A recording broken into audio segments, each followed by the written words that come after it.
Hello mga kakuking ina! Today, magluluto tayo ng pipyan.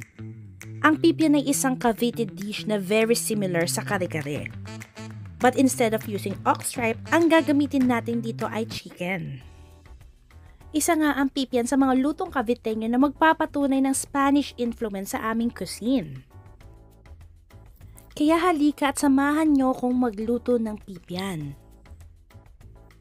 Pagkatapos ngang hiwain ng mga gulay, ay sinimulan natin ito sa pagpiprito ng manok. Ipiprito lang natin yung mga manok hanggang maging medyo brown siya para hindi siya madurog kapag nilagyan na natin ng sabaw. Shoutout nga pala sa mga tiga Cavite na nanonood.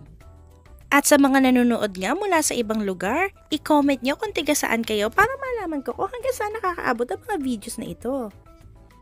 Pag ganito na nga ang kulay ng mga manok ay pwede na natin itong hanguin. Isinunod kong iprito ay itong mga gulay na ito na pang toppings natin para sa plating mamaya. At mula sa pinagprituhan ng manok at mga gulay ay nagsimula na akong maggisa.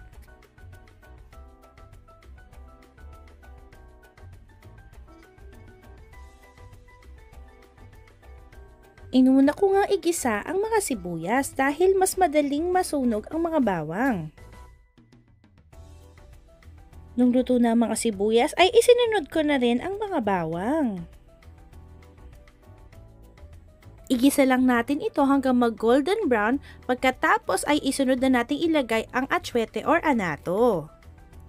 Inuuna ko talagang ilagay yung atsuete para maluto siya at hindi madaling mapanis. Pag sumubo na siya, pwede nang ihulog ulit ang mga manok.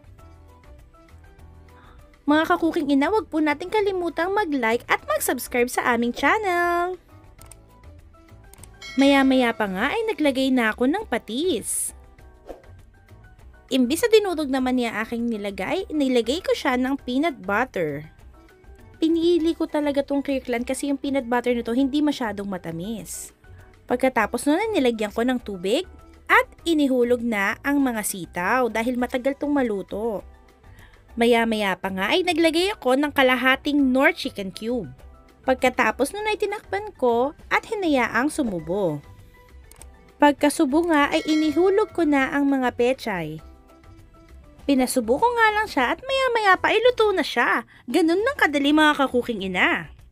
Kung meron kayong Cavite food na request na iluto natin, comment down below mga kakuking ina. At eto nga pala ang aking tiga-tikim, ang aking poging pinsan. Till next vlog, bye!